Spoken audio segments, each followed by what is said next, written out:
Okay, so the clock has just gone 12 on my clock in any case. You're all very welcome to this session. As advertised, this is a less discussive, perhaps interactive session. So it might be a nice time to have your sandwich for lunch if that's what your lunchtime is. In any case, a note to everybody in the audience. During this session, we're going to try and play a video which is embedded here into the slides. From my own experience, I know that these videos can come across quite quiet. Please do make sure you have your audio turned up for the video. Another point is that different connectivity issues might happen. As a rule, basically, we're going to play through the video. If it is a case it doesn't show very well on your end, don't worry. We will make sure it's very easy to find on ISSD Africa and on the share space pad that we've been using so far. In any case, I'm sure it'll be a really great session, so sit back and enjoy. And I'll now hand over to our session host, Walter, who will introduce and get us going. Thanks very much, Walter. Thank you very much, James. Good day, everybody. Because some people are still in the morning in West Africa. In the Netherlands, we swapped to the afternoon, and in East Africa, you're already in the afternoon. Today's lunch session in the conference is about one of the projects that is now running for something like 6 years, with taking ISSD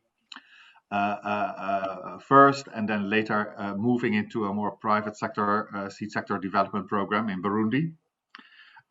We want to share the experiences of the project. We have invited the Chief of Party, Bastiaan, to share his experiences. Note also that he will be sharing the experience from all the partners there and all his staff.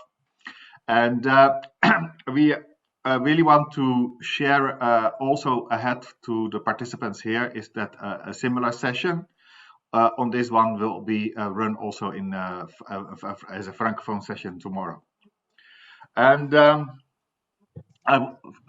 objective is really to share some lessons, and also for the larger audience. I think what we will be working on, really discussing a lot, is how demand creation really can be a vital strategy in boosting sector transformation in a given country. And I really am very happy that Bastiaan is going to share some insights with us.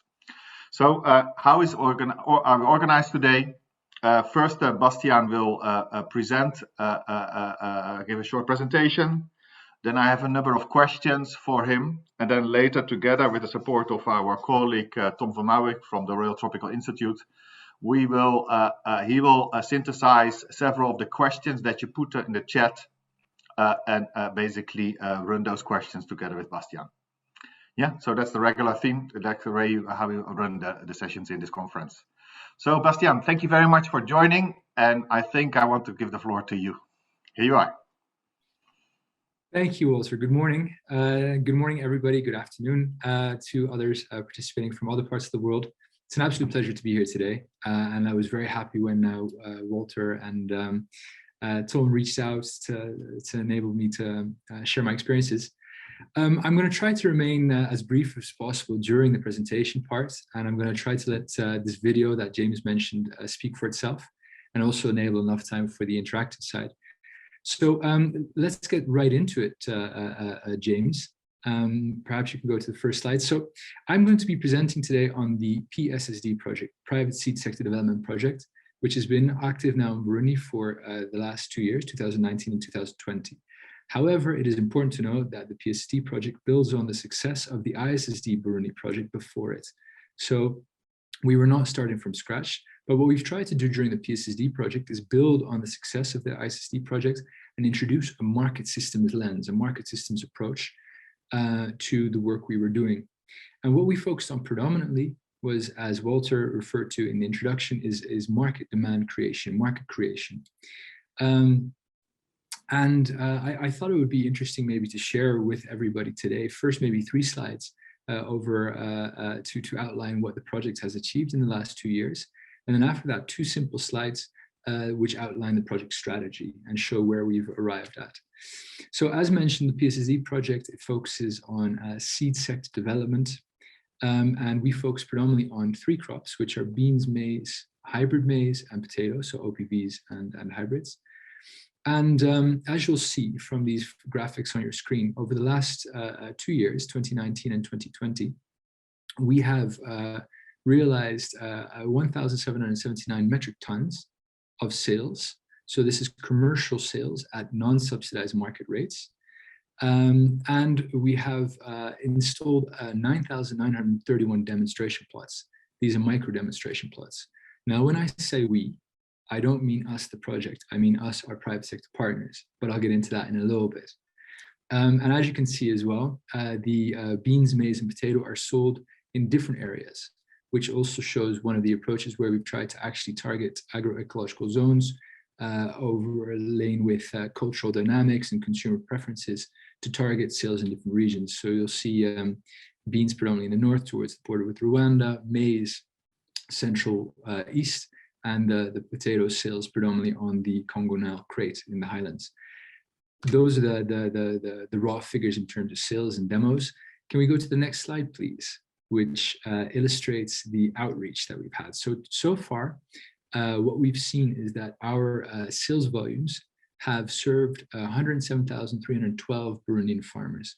So there's 107,312 farmers that have procured certified seed from our partner companies.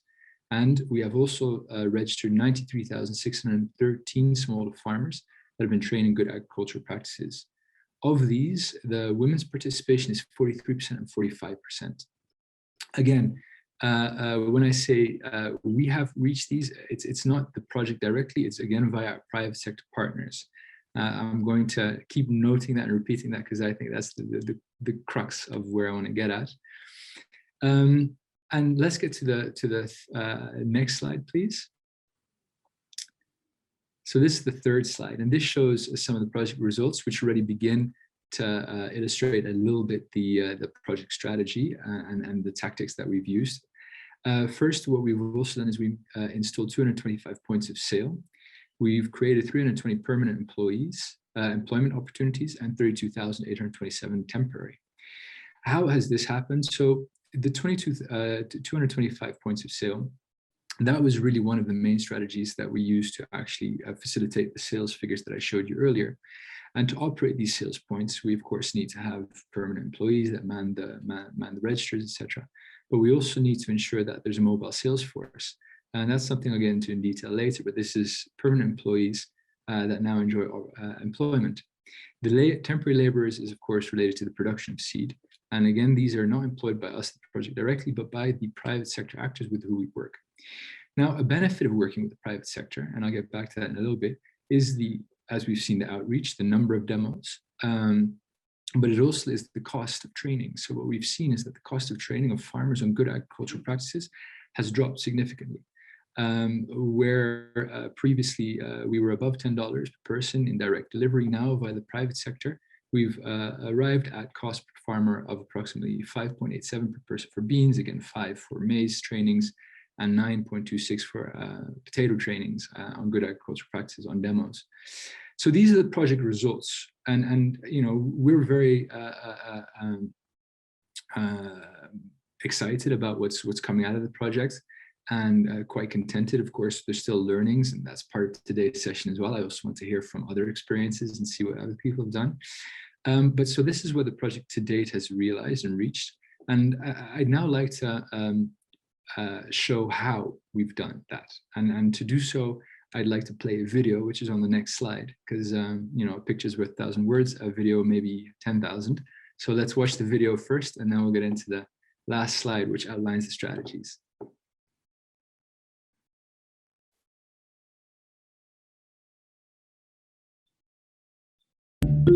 Comment les sociétés semencières du Burundi ciblent les petits exploitants agricoles?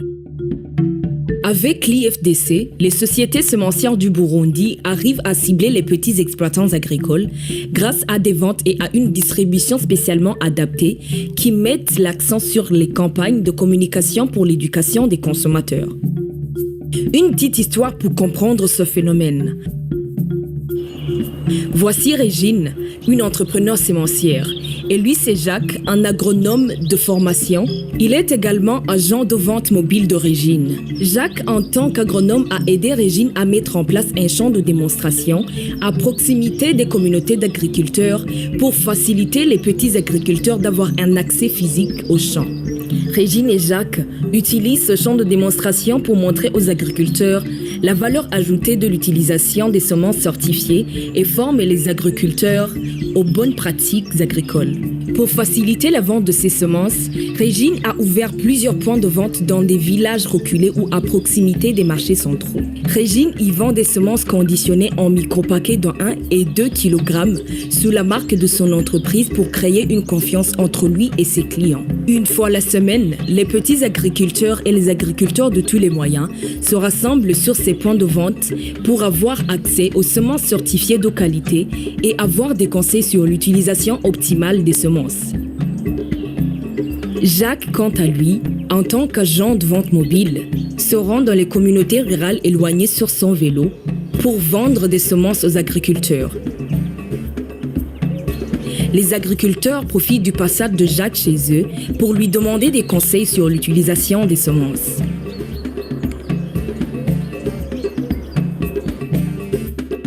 Pour promouvoir ces semences et faire la sensibilisation à d'autres agriculteurs, Régine se rend dans une station de radio et indique où se trouvent ses champs de démonstration et ses points de vente.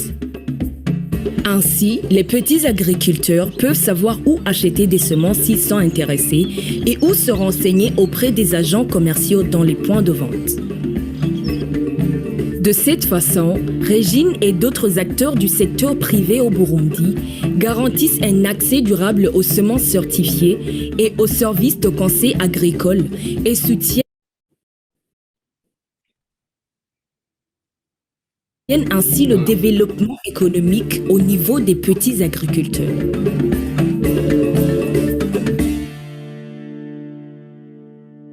Thanks, James. Yeah, so I hope that video was visible. I'm seeing in the comments that the subtitles were not very clear for the English speakers among us. I do apologize for that. Connectivity isn't what it always should be. But hopefully I'll be able to elaborate a little bit on the different tactics and strategies used and explained in the video in the coming minutes.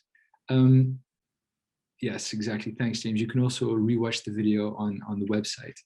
So as noted earlier, when I mentioned that the project has realized some interesting results to date, it hasn't been via direct labor on the part of the project team. It's all been via private seed actors. So these are either local seed producers or international or national seed companies. And we've really leveraged their internal intrinsic motivation to engage directly with farmer and facilitate sales, to deliver all sorts of social goods to communities as well.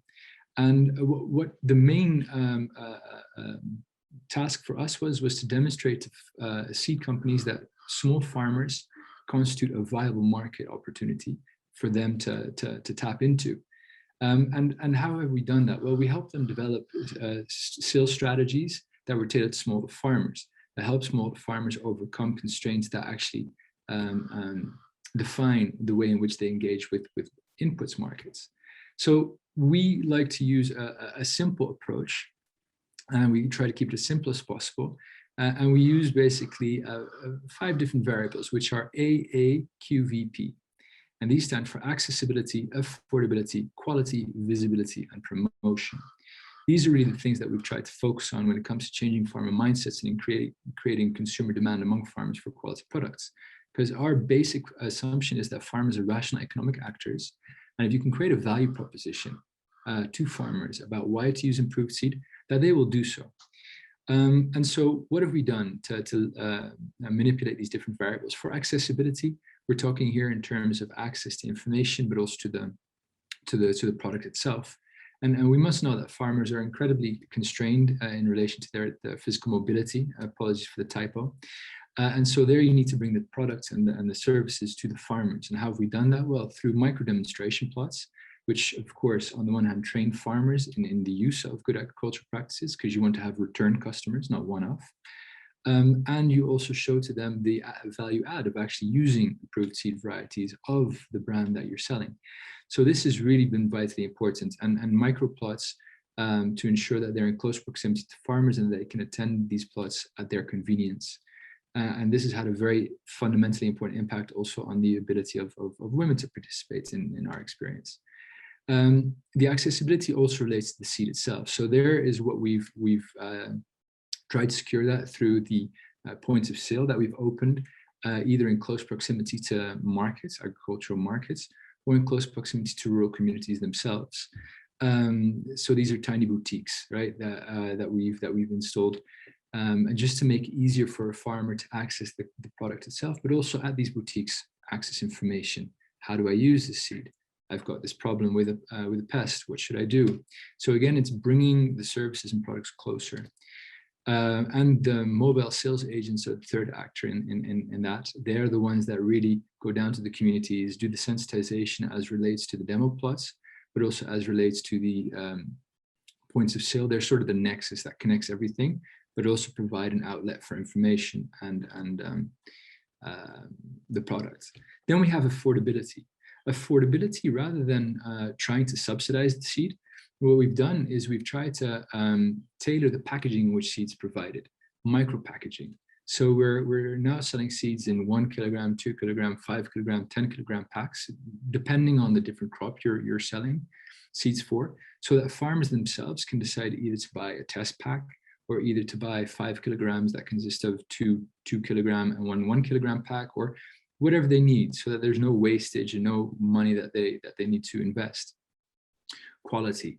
Demonstrating the quality is incredibly important, and you need to really create a strong bond of trust between the consumer, the client, the farmer, and the product you're selling. And this is of course, the quality is demonstrated at the demo plots. That's really where the proof is in the pudding. Does this actually produce? But the proof also needs to be in the pudding on the farmer's own field. And that's where really the demo plots and the support services that you facilitate are vitally important, because again, we don't want to have a one-off customer that buys seed that did well on a demo, but we want them to also be able to use the seeds properly and actually also experience a good yield. And that way they will, again, in the future, continue to procure seed from the company. And tying this all together is really a brand name. You need to develop a strong bond of trust between the actor that's selling the seeds and the people that are buying the seeds, so that the actor that's selling the seeds is also themselves incentivized to ensure that the quality is good, but also so that farmers themselves know that this brand is something we can trust and this brand is something we can build our livelihoods on. Visibility and promotion, of course, hand in hand. Visibility is very much, again, the demo plots where you can have the panels, but also as relates to the branding on the packs. So some of the packs we've all now got logos on, and now we're trying to work with seed companies to see if we can add planting instructions on the packs so that they become more useful as well as a tool. And the promotion is through all sorts of things, and promotion and visibility, of course, go hand in hand.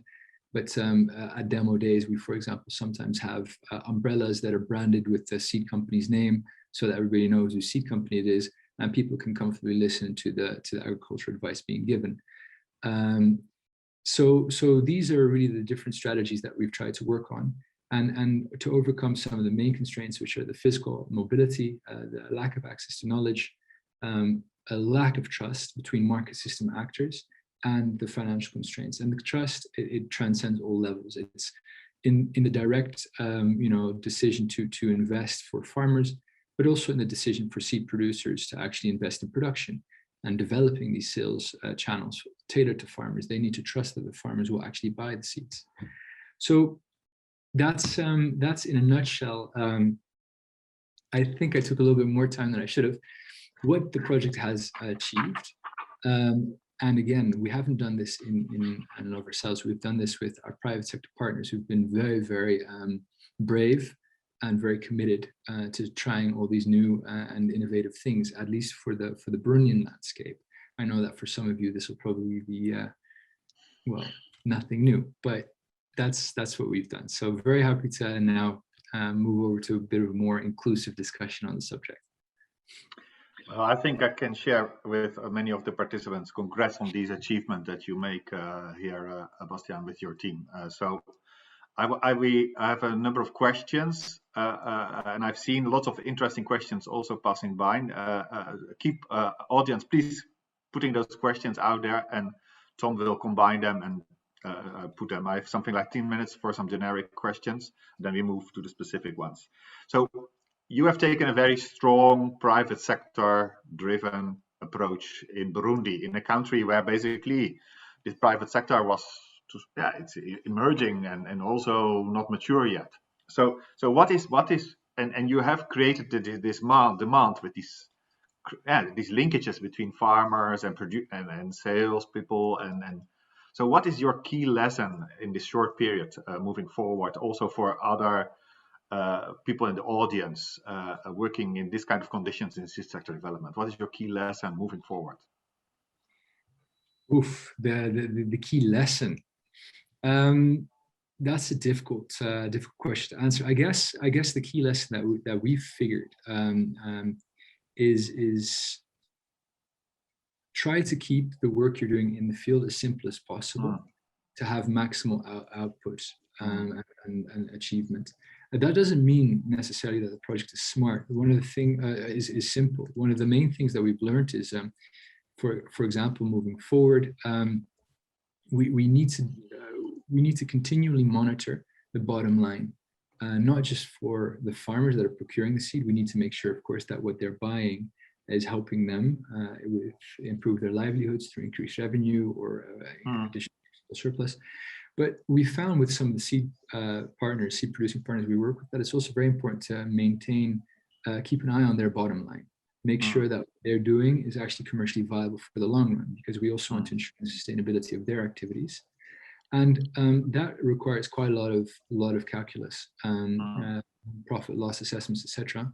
So the field-facing work, keep it simple, like very simple messaging, but do all the heavy thinking behind the scenes to make sure that sustainability is achieved, because you want to make sure that these dynamics continue into the future. Yeah.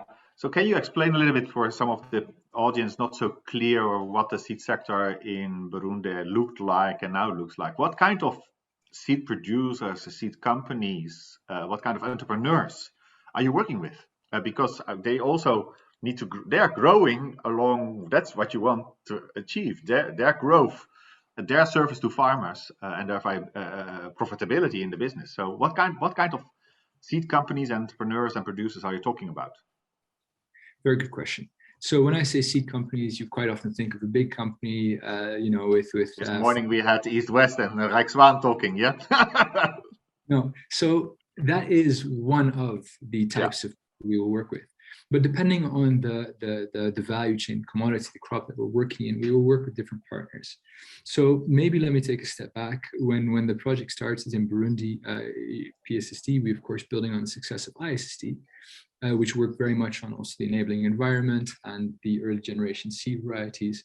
And we try to see now with the PSSD project, how can we make that link from the upstream end of the seed pipeline to the end consumers. And there we first did an assessment of the seed sector, and we saw that there were approximately 1,000 seed producers registered in Burundi.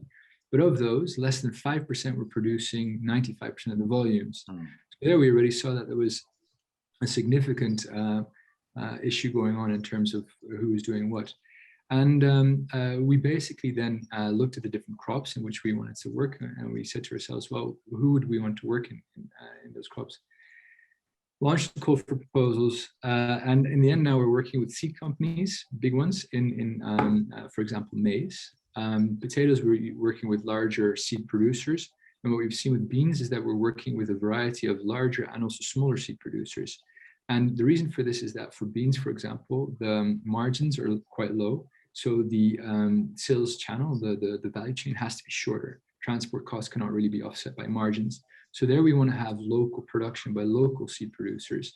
But again, not by everyone, but somebody that's willing to invest themselves in developing sales channels, in communication, etc. So it's a broad spectrum, depending on crops and really depending on the performance of the individual. So you really have, if you look at crops like maize, where there is it's more profitability is there.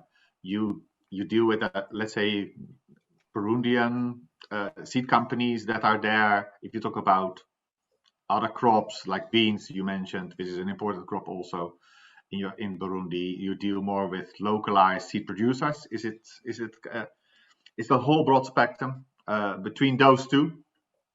Yes, yeah. So maybe concretely, I can tell you, we're working with international seed companies for hybrid maize. Yeah. We're working also with a local seed company in Burundi to develop hybrid maize production in country itself. And we're also working with Burundian seed producers on OPVs. With beans, we've actually seen that selling beans by themselves is quite commercially risky.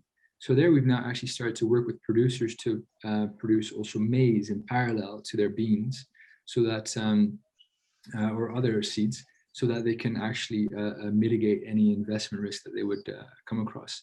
And of the seed produced, potato is actually probably the most lucrative, the potato seed. Yeah. So you mentioned maize already, now potato, beans. What other crops are you dealing with? Are these the principal ones? These are the three principal ones. We also have a small component on vegetables, seed sales, and that's going predominantly through these channels. So it's probably you've heard before, but like where a sales channel is being developed for different seeds like maize, and you tag onto that different types of varieties. So for vegetables, we're doing micro packaging as well on the same sort of approach. You work with, let's say, companies that are operating with that in the region? Yes, regional companies, national companies. Again, for us, how we've found who we want to work with is we have in our mind developmental objectives. We want to reach a certain number of farmers with quality seed and agricultural advisory services. And so when we launch a call for tender, a call for proposal, we expect companies to propose a business case that outlines how they can influence those developmental objectives. And if the business case is sound, sustainable, and they're investing quite a sizable amount of their time and effort as well, then that's something and a company we want to work with. But we don't disqualify working with anybody as long as there's a sound rationale for the farmers who are eventually our primary stakeholders. Yeah, but that also submitting to such kind of call of proposals already requires a level of professionalization and capital in those companies for you to say, okay, with those we really these are the ones capable of making that next step. And because, yeah, like you said, the farmer's access to quality seed is a critical one. Yeah. No, and you're absolutely right, because quality seed isn't just the delivery mechanisms, but it's also that the actor that maintains this delivery mechanism is sustainable. And what we probably have seen, a lot of us have seen it coming through in the chat, humanitarian actors, it's a very valid and valuable delivery mechanism in a lot of contexts where there is no private sector, but it's not really a sustainable one. And we want to make sure that the actors that deliver the seed here are sustainable. And that means that we need to, of course, help them become sustainable actors. So we work with them on the visible side, the marketing, the sales, the communication, but we also give them trainings on business. So how do you keep books, records? What kind of administrative tools do you need to use? Financial reporting, how is that done? Inventory management. So we also try to train these seed companies so that they themselves are better able to manage their affairs, but also in our day-to-day interaction. So I saw it earlier in terms of in the chat as well, how do we know how many farmers we've interacted with? Well, we ask and we encourage all of the companies we work with to maintain a list of clients, because it will help them to better service the clients, the farmers' clients' needs, and understand the markets that they're working with. It better helps them to follow their own sales, but it also helps us justify our activities and monitor how we're working and seeing if we need to adapt how we're working.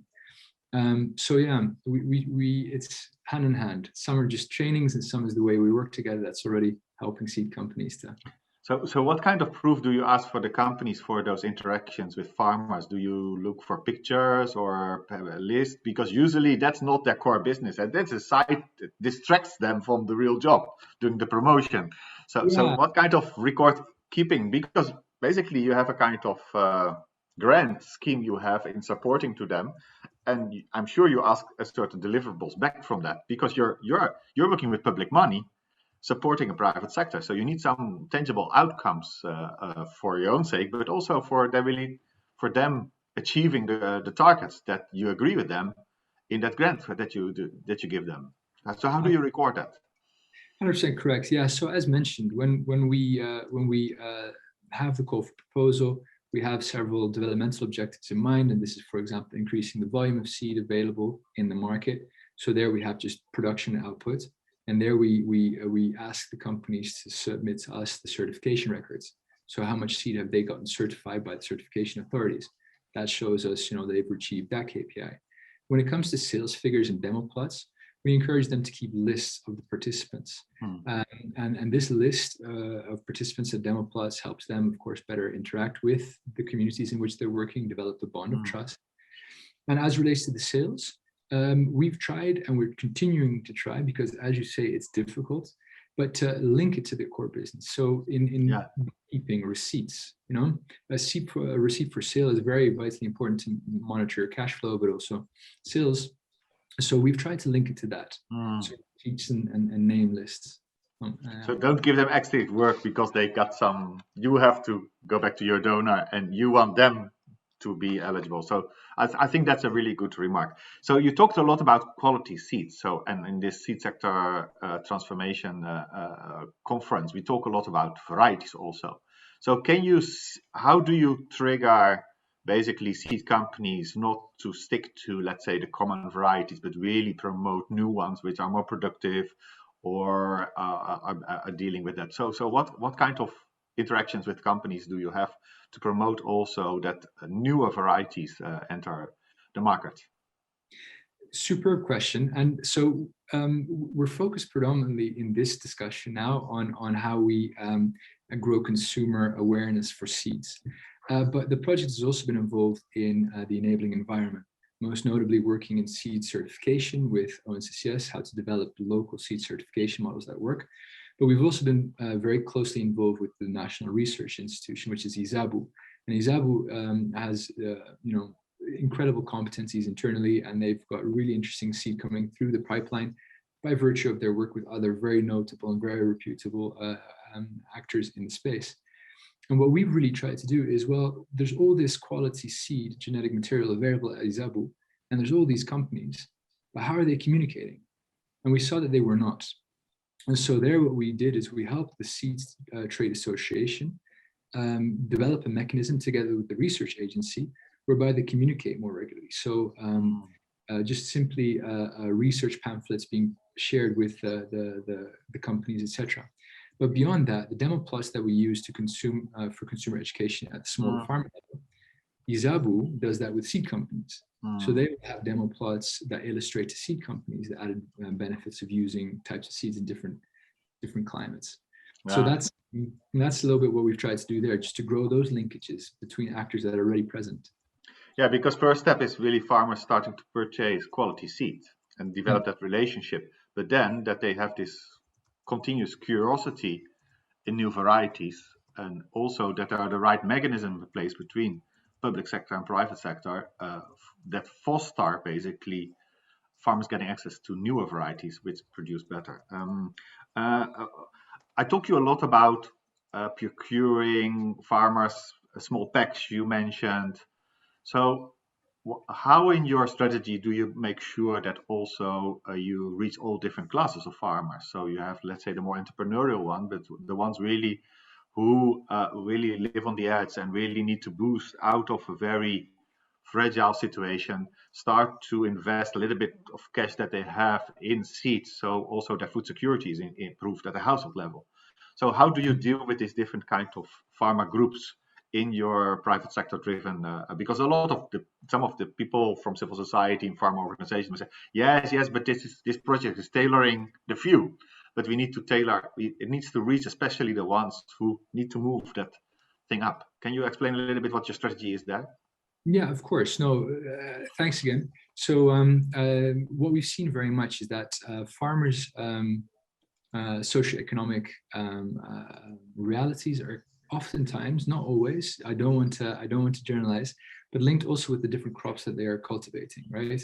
And so we've seen that the households in Burundi that have the lowest annual income generally are predominantly involved in agricultural production of beans. And so there, what we focused on very much is, well, in these different value chains, we see that our client demographic, client profile is different. Potatoes, it's more the high income countries, maize as households, maize in between, and beans really the bottom. And so there we try to really tailor the messaging to the different crops, of course, and through the different folks on the different crops, engage with different types of households. That doesn't mean that we want bean producing households only to produce beans. If they're interested in producing maize, which we're also doing demos for, we'll also help them do that. But so again, you need to have a very good understanding of who are you engaging with in the different commodities, and how can you actually help them and take products and services to their needs. So it's, I have a few other questions, but I think now it's really the time for me. I have my time schedule as we have all these sessions in the conference. So I really want to give the floor now to Tom to distill some of the many questions that we see pass by in the kind of a logical flow like I tried. Tom, the floor is yours. Thank you very much, Walter. And thank you, Bastiaan, for a very nice presentation. You are getting very positive responses and remarks from the audience, which is very good, but of course also a number of critical questions.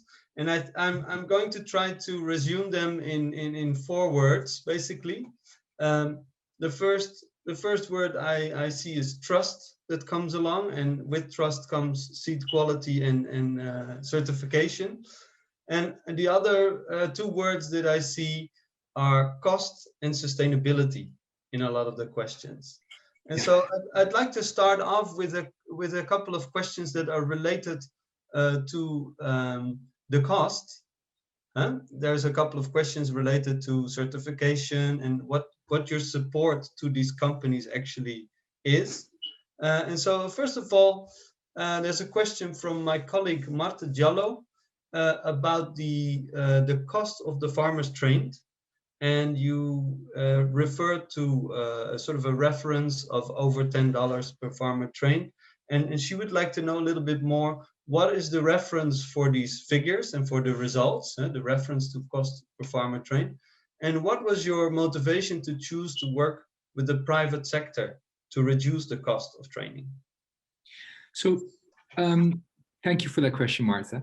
I'm going to start actually with turning it on its head, because our motivation to work with the private sector didn't come from our interest to reduce the cost of training.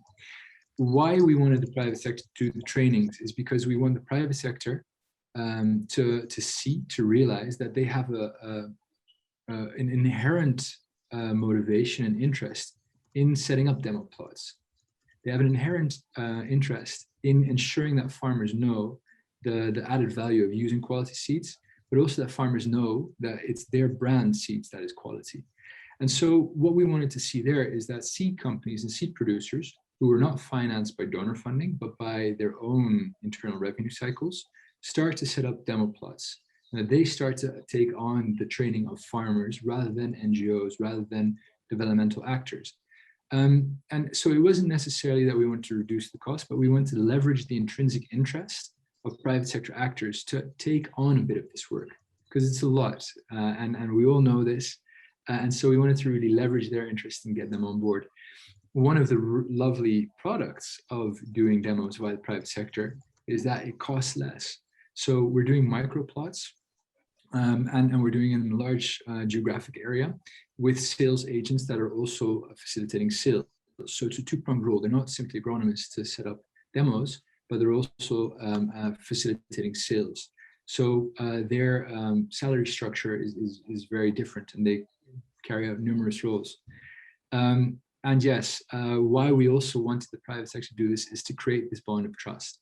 Because if we have a brand of products that is on the market and that's at demo plots, and you've got the actors in the field continually engaging with farmers, there's a sort of a link and an interaction that'll start to develop between these actors that either leads to trust or doesn't. And if it doesn't, then the company fails, product fails, and it's out of the market.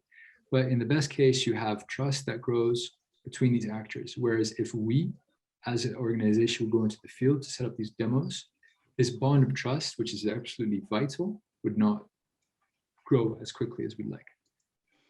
Thank you very much, Bastiaan, for turning that question around. And I actually have a couple of interesting follow-up questions by the audience, mainly by Jan Lo from the International Potato Center and Esther Nyunguna, that want to know a little bit more about those sales agents. They appear to play a real key role in building trust, promoting the value of the seed, showing the business, the value proposition, and convincing farmers to buy these seeds, and then also doing sort of the last mile distribution and delivery. So their questions are a bit related to the nature of these sales agents. Who are these sales agents? Are they well-off men? Are they women? Are they youth? What is their profile? And on the other hand, or additionally to that, how are these sales agents paid? Are they only paid on commission, or does the project support them in any way, or how does the support of the project trickle through to these sales agents? Good questions. Thanks for those. Yes, so these sales agents, they have different profiles, again, depending on the company, because we're not the ones that decide who to employ. The employment decisions are made by the seed producers, the company owners, and they employ people based on their profiles. These generally tend to be younger individuals, and unfortunately, so far, mostly men. But we do have several women seed sales agents. And that's an interesting story and something to also elaborate on, because proof, not just from Burundi, but elsewhere, shows that seed sales by women to women are easier and more successful than seed sales by men agents to women farmers. So that's something we want to work on and we want to develop. As to how they are salaried, again, this depends on the different companies. Some companies, they do a commission basis. Some companies do a hybrid commission/salary, and some companies do a salary basis. How our project works? Well, we work with an overall business plan. And an overall business plan talks about production of seed that has to be certified. So I saw a question coming through. So all the seed that we work with is certified by the national certification bodies. So production is part of the business plan. The number of farmers that will be trained on demos, and then of course the sales volume. That's another large target that we have. And then we ask the companies to present to us how they see this volume will be sold. And they present a business plan, and then we co-invest in that business plan. In a way, if you want to look at it, we take equity, but the return on our investment is beneficial to the local developmental objectives we have. And so the project co-finance is part of the overall packet as a grant, but of course performance-based payments. If KPIs are not met by the company, we cannot justify our disbursement. So these KPIs, they need to be met. Very good, very interesting model that you're using to encourage seed companies and seed entrepreneurs to do some of this promotional work. A lot of the participants are finding this an interesting strategy and want to know a little bit more about how these seed producers and entrepreneurs actually coordinate demand and supply. How do they get an idea of what is the amount of seed they have to produce for next year? Do you help them in forecasting, for instance? That's a very good question. And I think that's one of the main impediments to actually seed sector development in a lot of places, where there's this continual wait for demand, right? And what we saw in Burundi previously, the seed producers were waiting for the humanitarian market to make an order, to make a large procurement for seed.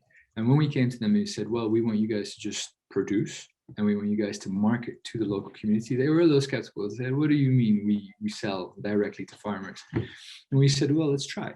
That's partially why we're co-investing. We know this is risky, but we want to offset that risk. We want to mitigate the investor risk. and we want to prove that it actually works.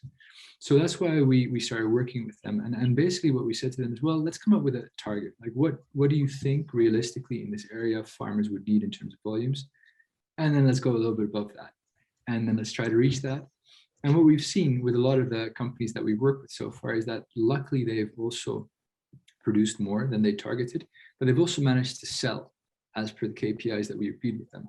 And with a lot of the companies we work with, we've actually only had an attrition rate of 1. All the other companies we graduated to the second year of partnership. And we've seen all the companies actually increase their cost share of investment and increase the volume of seed that they targeted for sales. So what this basically told us is that creating this link between demand and supply, it's maybe a little bit fictional. Maybe the demand is what you can create for yourself through, smart marketing, smart consumer education. And yes, there are risks involved, and yes, you might still not be able to sell all your seed, but you can create your own market, and that's really the endeavor that we're on with companies. Okay, thank you very much, Bastiaan. There are, of course, a lot more interesting questions to deal with. I think we may just take one more, and then we try to conclude the session. A lot of people are also asking questions about the sustainability model. Thank you. Of course, I see that working with private sector has some sustainability element built in, but how do you see these companies evolving, maybe diversifying their seed and continuing the promotion of new and improved varieties in the future after the project has ended? Thank you. Yeah, no, so I'm very happy that we're now talking about the sustainability, because that is really fundamental, and that really necessitates a market systems approach. So I saw earlier questions about certification, and I saw questions about research, and I saw questions about bringing the product to market. And that really necessitates that all of these different actors improve the way they function, but also improve the way they function together and cooperate. And so our main role has not been to be front and center, but to facilitate meetings between these actors to help them grow the bonds and networks between themselves. So one of the fundamental sustainability aspects on the overall thing has been really to help create and strengthen, and this has already been done previously by other projects elsewhere, it's nothing new, so please don't think that I'm coming up with something new, but strengthen the local seed trade association and help them become better at advocacy and help them become better at engaging with government actors. And alternatively, we've gone to the certification bodies and said, the way in which certification is done, for the private sector that's maturing, that's growing, you guys can coordinate and come up with a mechanism that works for both. So is there a way that private sector actors, seed producers, can actually begin to pay more and more for certification work? And now we didn't propose this mechanism. We just said, is there a forum we can create for you guys to talk about this? Now the Seed Trade Association, the producers, and the National Certification Body have come together and created a mechanism which will see progressively private sector actors pay incrementally more on an annual basis for certification. Of course, it's only a small step, but the idea is that this will, in due course, also ensure that certification services are sustainable. As relates to research, there it's very much, how can the private sector help the research institutes, and how can the research institute add value to the private sector? And again, we're not the ones to decide how that's to be done, but we create the fora and the networks and the connections between these different actors, so that they're familiar with one another, that they're having these types of discussions and see, the value add of actually engaging with one another. Where we have, more of a challenge perhaps is in terms of, I saw another question about sustainability of the sales model in-house. That's tough. And that really requires a lot of calculus, a lot of profit loss assessments, looking at the company's, bottom line, what are they making, what are they earning?